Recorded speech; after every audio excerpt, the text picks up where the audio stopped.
Thank you Asma. Next Viplav.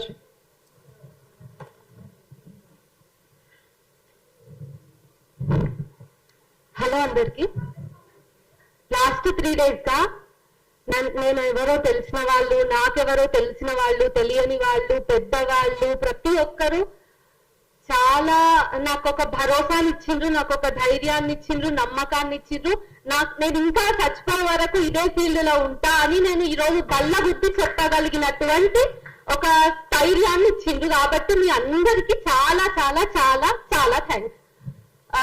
Trolls ఈ రోజు start అయినాయి కావు, నాతోనే స్టార్ట్ అయినాయి కావు, నాతోనే ఎండ్ అవ్వాలని నేను అనుకుంటున్నా. దానికోసం నేను ఫైట్ చేస్తానని మాటిస్తున్నా. సావిత్రిబాయి పూలే నుంచి మొదలుకొని ఏదో ఒక రూపంలో మొదలైనవి. ఆ రోజు రాళ్ళిగ్గిన వాళ్ళు ఈ రోజు బూందులిగ్గుతున్నారు. నిజానికి అందరికీ తెలుసో తెలియదో, నేను 2 ఏళ్ల క్రితం మొదటి వీడియో చేసినప్పటి నుంచే లకారాన్ని నాకు బిరుదుగా తీసుకున్నా. ఆ రోజు నేను రెడ్ లైట్ ఏరియాల పైన లారీలు ఆపినా, లారీల దగ్గర పడుకున్నా. నేను ఆ రోజు 2 ఏళ్ళు అయిపోయింది. ఇప్పుడు మనం 2nd anniversary జరుపుకుంటున్నాం అనుకుంటే నాకు అస్మా అక్క విషయంలో చాలా బాధ ఉంది. ఎందుకంటే ఆమెకి అడిషనల్ ట్రోల్స్ ని మాత్రమే మతాన్ని కూడా ఫేస్ చేయాలి, మతోన్మాదాన్ని కూడా ఫేస్ చేయాల్సి వస్తుంది. సరే, నేను ఉస్మానియా యూనివర్సిటీ జర్నలిజం స్టూడెంట్ గా చాలా రోజుల నుంచి ఆల్రెడీ క్వాలిటేటివ్ రీసెర్చ్ అనేది చేస్తున్న ట్రోల్స్ మీద. దాని మీద నేను ఒక నిర్దిష్టమైనటువంటి ప్రణాళికను రాస్తున్న సందర్భంలో ఈ ఫోటో నా కళ్ళబడింది. అందుకు నేను ఫీల్ అవుతున్నా. ఎందుకంటే అరే ఈ 3-4 రోజులు నేను ఏం పనులు చేయలేకపోయినా కదా, నా వర్క్ కి, నా బ్యాక్గ్రౌండ్ వర్క్ కి ఇది కొంచెం ఆటంకం అయ్యింది అనేటటువంటి బాధ తప్ప నేను ఎక్కడ తగ్గలేదు, నేను ఆగట్లేదు. ఈ 3 రోజులు నా ఫేస్బుక్ లో, నా యూట్యూబ్ లో పోస్టులు, వీడియోస్ రాలేవు అని సంతోషించే వాళ్ళకి 3 రోజుల నుంచి నేను ట్రోలింగ్ కి గురైనా. మార్పింగ్ దగ్గర ఏం ఆగలేదు. 3 రోజుల నుంచి నేను లకారాలకు గురైనా.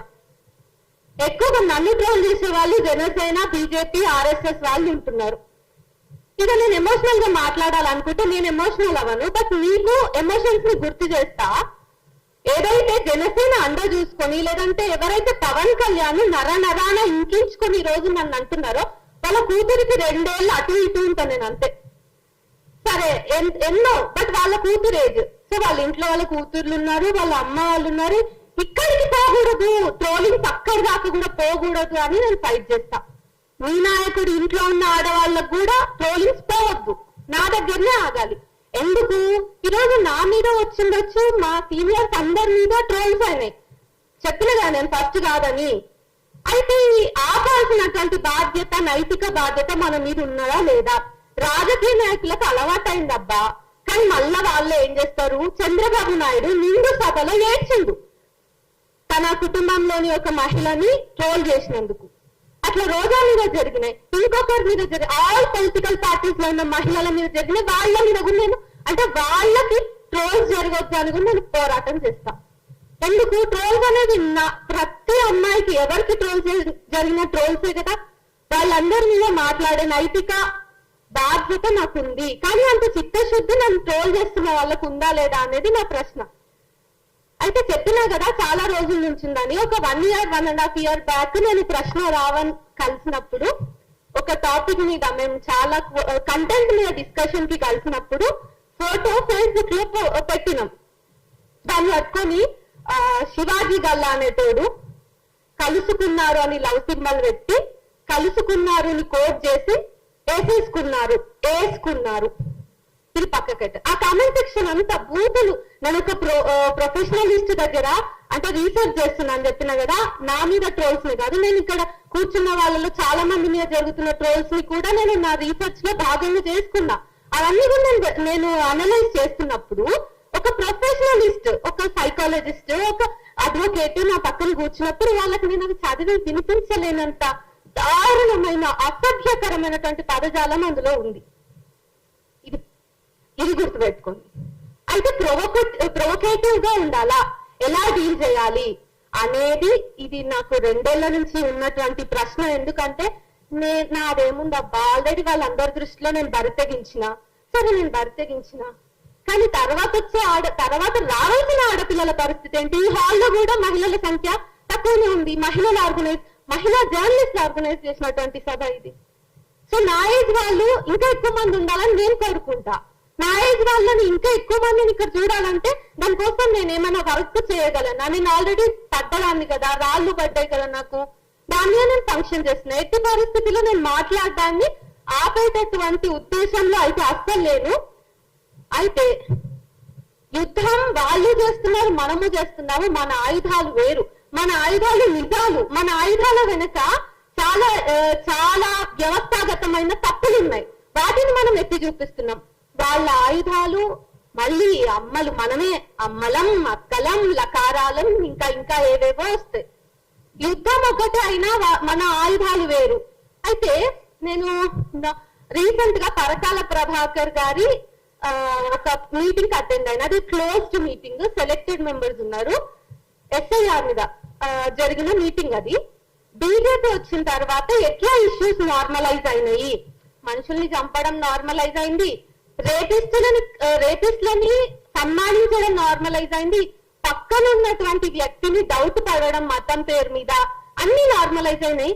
అట్లనే ట్రోలింగ్ కూడా నార్మలైజ్ అయింది. అది కావద్దు అనేది నా బాధ. ట్రోలింగ్ ని కూడా మనం నార్మల్ గా తీసుకుంటే పోలీస్ స్టేషన్ లకు పోయినాక కేసు పెట్టేటప్పుడు కేసు ఎఫ్ఐఆర్ అవ్వకుండా పోలీసులు ఏమంటారంటే నువ్వు కొంచెం తక్కువ మాట్లాడు, నువ్వు నీ విధానాన్ని మార్చుకో. ఏం మార్చుకోవాలి? ఇది ధర్మాగ్రహం అయినప్పుడు నేను నా విధానాన్ని ఏం మార్చుకోవాలి, ఎట్లా మార్చుకోవాలి? అందరి ఇళ్లలో ఉన్న ఆడవాళ్ళకే వస్తుంది. మళ్ళీ మగవాళ్ళు కూడా విట్టించే, కానీ వాళ్ళని తిట్లలో కూడా వాళ్ళ ఇంట్లో ఆడవాళ్ళు ఉంటారు. మళ్ళీ ఇది అన్ని పార్టీలలో జరిగేదే. వైఎస్ఆర్ ఉన్నప్పుడు, అదే జగన్ ఉన్నప్పుడు అతని మీద వీడియోస్ చేసిన ఏ పార్టీ వాళ్ళు ఉన్నా, ఇప్పుడు కాంగ్రెస్ మీద మాట్లాడుతున్నా, బీజేపీ మీద ఎవరైనా మాట్లాడుతున్నప్పుడు, కానీ వీళ్ళ మూకకి ఎందుకు ఇంత వస్తుంది? ఆర్గనైజ్డ్ గా జరుగుతుంది అని చాలా మంది చెప్పిండ్రు, నేను ఒప్పుకుంటా. కానీ ప్రొవోకేటివ్ గానే రెస్పాండ్ అవ్వడం ట్రోల్ కి ట్రోల్ సమాధానం కాదు అని నేను అనుకుంటున్నా. ఎందుకంటే వాళ్ళతో వ్యవస్థ ఉంది. వాళ్ళు పెడితే కేసు తొందరగా ఎఫ్ఐఆర్ అవుతుంది. వాళ్ళు పోలీస్ స్టేషన్ కి తిరగకుండానే ఎఫ్ఐఆర్లు అవుతాయి. మనలాంటి వాళ్ళము ఒక 3 రోజులు పోలీస్ స్టేషన్ కి వెళ్తాం. అక్కడ ఏమేమి టాపిక్స్ వస్తాయంటే తగ్గించుకోవచ్చు కదా, కొంచెం నీ కంప్లైంట్ లెటర్ లో మార్చు, కొన్ని పదాలు మార్చు, ఇది తీసేయి, నా కులం అడ్డం వస్తాయి, మళ్ళీ ఇట్లా మల్టిపుల్ ఆస్పెక్ట్స్ అడ్డం వస్తాయి. మనం ఏమైనా చేయాలంటే వాళ్ళకి వ్యవస్థ వాళ్ళ చేతుల్లో ఉంది కాబట్టి మనం ట్రోల్నే వాళ్ళకి అంటే ప్రతిదాడిగా ట్రోల్నే మనం తీసుకుంటే మనం ఫెయిల్ అవుతాం. వాళ్ళ దగ్గర వ్యవస్థాగతమైనటువంటి బిల్స్ అవి కూడా ఇన్ఫాక్ట్ రాజ్యాంగానికి సంబంధించినటువంటి సంస్థలు కూడా వాళ్ళ చేతుల్లోనే ఉన్నాయి కదా. కాబట్టి మనం ట్రోల్ ని ఎప్పుడు కూడా పెట్టొద్దు. అండ్ ఇంకొకటి ఏంటంటే డెమోక్రాటిక్ స్పేస్ పోతుంది అనేది నా బాధ అంతా. నన్నేదో అంటున్నారు అంటే కాదు. ఇప్పుడు నేనైనా వాళ్ళైనా నేను ఒక డైలాగ్ పెట్టినా, నేను ఒక చర్చ పెట్టినా, మోదీ వైఫల్యాలు, సరే నేను ఒకటి చెప్తా, మీరు మాట్లాడండి, అభ్యంతరాలు ఉన్నాయా? మోదీ వైఫల్యాలని ఇగో ఇది నువ్వు అబద్ధం చెప్పిన అమ్మా, ఇగో ఇది ప్రూఫ్, లేకపోతే ఇది తప్పమ్మా నువ్వు సరి చేసుకో అని చెప్పేసి చెప్పాలి. నేనేదో చేసుకుంటా, నేను రీసెర్చ్ ఇంకా గట్టిగా చేస్తా, నెక్స్ట్ టైం చేసే వీడియోలో ఫ్యాక్ట్స్ ని పట్టుకొని వచ్చే ప్రయత్నం చేస్తా. కానీ లకారాలు ఎందుకు వస్తున్నాయి?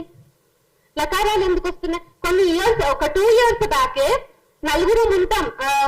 రఘు అన్న ఉంటారు, తులసి అక్క ఉంటది, ప్రశ్న రావని ఉంటారు, నేనుంటా. మా నలుగురు ముఖాలు ఉంటాయి, మాకు మొండాలు ఉండవు. కుక్క ఉంటది, కుక్క. కొన్నిసార్లు అవి గొర్రెలు అవుతాయి. అసలు వాళ్ళు ఇష్టమైనటువంటి జంతువుల శరీరాలంతా మావైతాయి. కానీ మీరు చూడండి, గొర్రె శరీరాన్ని మాకు ఆపాదించిన, కుక్క శరీరాన్ని మాకు ఆపాదించిన, మా బ్రెయిన్ మాత్రమే మీ ఇష్యూ. మా బ్రెయిన్స్ మీ ఇష్యూ, కానీ మా బ్రెయిన్స్ అసలు చచ్చిపోవు కదా. సో ఎప్పుడు విప్లవశ్రీ ఒక్కటే ఉండదు, స్టేజ్ మీద ఇంకా చాలా మంది రావాలి.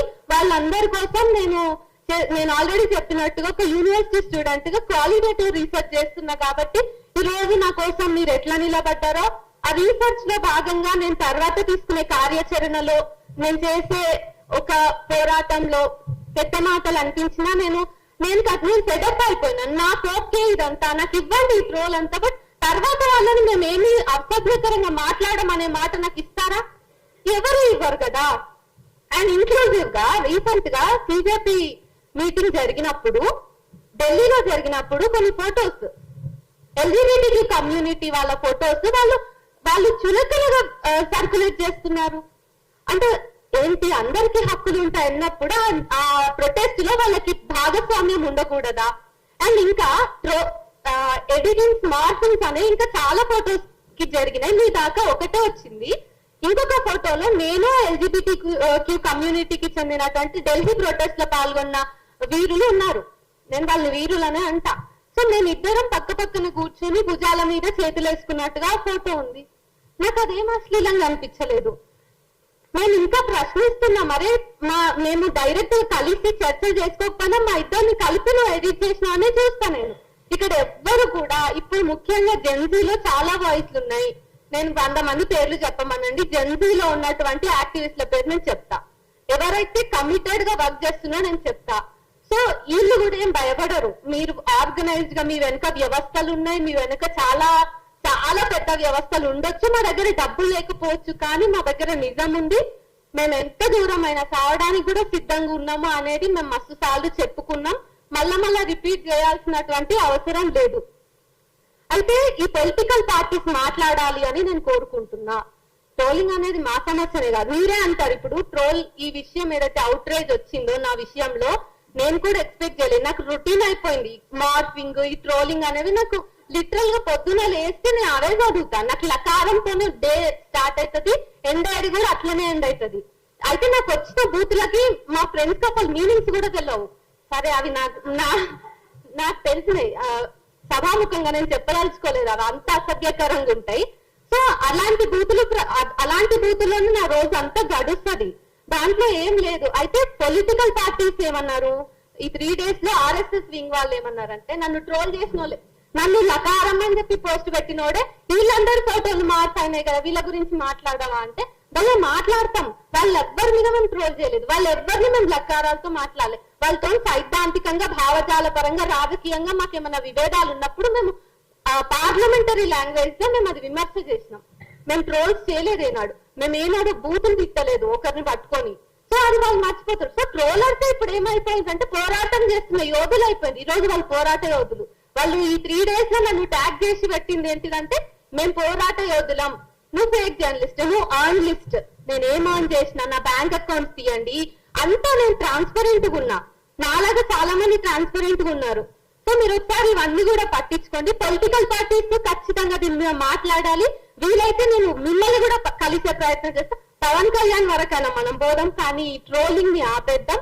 తర్వాత నేను తీసుకునే కార్యాచరణలో నాకు హెల్ప్ చేస్తారు, నాకు మద్దతుగా నిలబడతారు. మనం అందరం కలిసి ట్రోలింగ్ ని తగ్గించడమో, వాళ్ళందరినీ ఏరివేయడమో, ఏదో ఒక సొల్యూషన్ ని తీసుకుందాం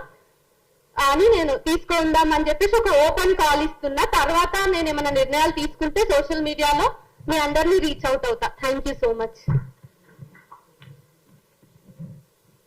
సారీ నిమిషమ్మా, ఇందాక నారాయణ గారు ఒక్క నిమిషంలో కంప్లీట్ చేస్తా. నారాయణ గారు మాట్లాడుతూ, నారాయణ అన్న 1,00,000 మంది ఉంటారు తమ్ముడు అంటే, అన్న ఒక్కడితోనే మొదలు పెడతాం, రేపు ఒక్కడితోనే మొదలు పెడతామన్నా, మీలాంటి వాళ్ళ సపోర్ట్ ఖచ్చితంగా ఉండాలి. ఈ శివాజీ గల్లా అనే వాడితోనే మొదలు పెడతాం. వీడి పోస్టులు ఒక్కొక్కటి శ్రీదేవి ఫోటో పెట్టి, నేను మీడియా ముఖంగా చెప్తున్నా, రే శివాజీ నిన్ను నేను కలుస్తా, ఖచ్చితంగా నిన్ను నేను కలుస్తా కొడక, నీ పోస్టు నీకే చూపించి నీతో మాట్లాడతా. 100 రూపాయలు కూడా లేవా శ్రీనిధి ఫోటో పెట్టి, స్కానర్ పెట్టి, ఆ అమ్మాయి కాఫీ తాగుతూ ఏదో పిక్ పెడితే ఏమి వాడి 100 రూపాయలు కూడా లేవా? 100 రూపాయలతో మిమ్మల్ని సాటిస్ఫై చేసే బాధ్యత నాది అని స్కానర్ పెడతాడు ఈ అమ్మాయి ఫోటో పెట్టి. కొడక శివాజీ చెప్తున్నా, నిన్ను నేను కలుస్తా బిడ్డ, నిన్ను కలుస్తా, నీ సంగతి చూస్తా.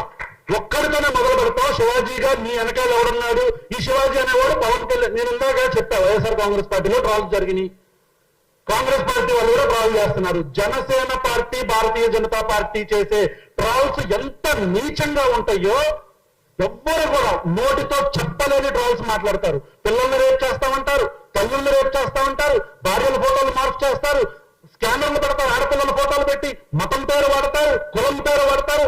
మీరు మనుషులురా మీరు? పవన్ కళ్యాణ్ మెరైటల్ అంటే ఆయన యొక్క మెరైటల్ లైఫ్ గురించి మాట్లాడితే ఒక స్టాండప్ కమెడియన్ ని 2 రోజుల్లో తీసుకెళ్లి అరెస్ట్ చేశారు. 2 రోజుల్లో. నారా లోకేష్ గారి తల్లి గారి గురించి ఎవరో మాట్లాడారు, భువనమ్మ గారి గురించి అని చెప్పని వల్లభనేని వంశీ అనే వ్యక్తిని తీసుకెళ్లి అరెస్ట్ చేస్తారు, నెలలు జైల్లో పెడతారు. మీ ఇంట్లో ఆడాళ్ళు మాత్రమే గోల్డెన్ ముద్దలా, బంగారపు ముద్దలా? మా ఇంట్లో ఆడాళ్ళు, ఈ ఆడాళ్ళందరూ కూడా మట్టి ముద్దలా? అంటే మీ ఇంట్లో ఆడవాళ్ళకి మాత్రమే పరువు గౌరవం ఉంటాయా? అంటే న్యాయం మీకొకటి, సామాన్య ప్రజలకు ఒకట? పవన్ కళ్యాణ్ గారు, you should take responsible for this bullshit happening on your name. మీ పేరు మీద, మీ పార్టీ పేరు మీద జరుగుతున్న ఈ ఆన్లైన్ హెరాస్మెంట్ కు మీరు బాధ్యత తీసుకోవాలి. ఆడు మీ పార్టీ వ్యక్తి అని చెప్తున్నాడు, కాదంటే ఖండించండి, లేదంటే మేము యాక్షన్ తీసుకుంటాం. అరే గల్లా, శివాజీ గల్లా, కలుద్దాం కొడక. నేను ఒక 2 పాయింట్స్ ని గుర్తు చేస్తా. ఇప్పుడు ఇది ఏదైతే నా ఫస్ట్ ఇప్పుడు ట్రోలింగ్ అదే మార్పుడు ఫోటో మీరు ఏదైతే మీ దృష్టిలోకి ఏదైతే వచ్చిందో నాకు సంఘీభావాన్ని తెలియజేశారో, ఆ ఫోటో వచ్చిన తర్వాత ఒక వ్యక్తి ఆ ఫోటోని పవన్ కళ్యాణ్ ఫ్యామిలీలో ఉన్న ఆడవాళ్ళ ఫోటోలతో జత చేసి మీ ఇంట్లో ఆడాలని మేము ఇలా ఎప్పుడైనా అన్నామా అని చెప్పేసి పోస్ట్ పెడితే, నేను అసలు దేనికి రెస్పాండ్ అవ్వకుండా కూర్చున్నా. నేను ఆ వ్యక్తికి కాల్ చేసి, ప్లీజ్ భయ్యా ఆ పోస్ట్ డెలీట్ చేయండి, ఆ ఆడవాళ్ళు కూడా టార్గెట్ అవడం నాకు ఇష్టం లేదు, అందులో కూడా నాకు నేనే కనిపిస్తా, లేకపోతే మణిపూర్లో ఉన్న మహిళ కనిపిస్తారు నాకు, దయచేసి అది తీసేయండి అని చెప్పి పోస్ట్ డెలీట్ చేపించిన. ఒక ఆడపిల్లకి సంఘీభావం చెప్పే పేరుతోటి ఇంకొక ఆడవాళ్ళని టార్గెట్ చేయడం కూడా ఇష్టం లేనట్టుగా మనమందరం మీద కూర్చొని మాట్లాడుకుంటుంటే, వాళ్ళు అదే పనిగా ఏదో పోస్ట్ కి డబ్బులు వస్తాయో ఏంటో వాళ్ళంతా ఆర్గనైజ్డ్ గా మనని దెబ్బ కొట్టాలని, మాట్లాడకూడదని ఏ దేవుడి పేర్లైతే చెప్పి వాళ్ళ ప్రొఫైల్స్ అని దేవుళ్ళ ఫొటోస్ లేదా అన్లాక్డ్ ప్రొఫైల్స్ లేదా మోదీ ఫోటో లేదా పవన్ కళ్యాణ్ ఫోటో. అంటే ఇప్పుడు నేనేమనుకోని, ఒక రోజు నేను చూడలేక కామెంట్ పెట్టిన ఒకరు లకారాన్ని నన్నంటే ఆ డీపీలో దేవుడి ఫోటో ఉంది, ఇంతకీ నువ్వన్నావా, నన్ను నీ దేవుడు అన్నాడా, నాకు ఒక క్లారిటీ ఇవ్వు. నేను రేపు కేసు పెట్టాలంటే దేవుడి మీద పెట్టలేను కదా. పాపం ఆయన మీరు చేసే చర్యలకు ఆల్రెడీ డిప్రెషన్ లో ఉండింటారు, మళ్ళీ మా సైకాలజిస్ట్ పై వాళ్ళకి కూడా ట్రీట్ చేయాల్సి వస్తుందేమో, ఐ డోంట్ నో. అయితే అదొక విషయం. అయితే వీళ్ళకి నేను ఏ డ్రెస్ వేసుకున్నా మళ్ళీ అంటే నేను పద్ధతిగా చీర కట్టుకున్న ఫోటోని కూడా వదిలిపెట్టలేదు వాళ్ళు. సో వాళ్ళే చీర కట్టుకోమంటారు, మనం ఏదో చేస్తాం, మళ్ళీ అది కూడా ట్రోల్ అవుతుంది. వాళ్ళు ఏదో ఎక్స్పెక్ట్ చేస్తారు, కానీ అంటే వాళ్ళకి తెలియకుండా మనం ఆ అంశంలో మాట్లాడుంటాం. రీసెంట్ గా జరిగినటువంటి గౌస్ భాష అంశంలో వాళ్ళు ఇంకా మాట్లాడక ముందే మనం దాని మీద చేసేసాం, అన్ని అయిపోయాయి. మనం విక్టిమ్ పక్కన ఉంటుంటాం, మనం ట్రోల్స్ ఎదుర్కొంటూ ఉంటాం. లిటరల్లీ సార్ వాళ్ళ అంటే విక్టిమ్ పాప నా పక్కన ఉంది, పోస్ట్ లో ఎక్కడ కూర్చున్నారు సెక్యులర్ గొట్టంగా వాళ్ళంతా అంటే విక్టిమ్ దగ్గర ఉన్నామమ్మా, ఇంకేం చెప్పాలి. సో మీరు కొంచెం ట్రోల్ చేసేటప్పుడు కూడా చూసుకోండి, అలవాటైన వాళ్ళని ట్రోల్ చేస్తే తర్వాత మీకు ఖచ్చితంగా ఉంటది. అయితే మేము ప్రజాస్వామికంగా మాత్రమే రివెంజ్ తీర్చుకుంటామనే నమ్మకాన్ని అనే దాన్ని కూడా మీకు ఇస్తున్నా. Thank you.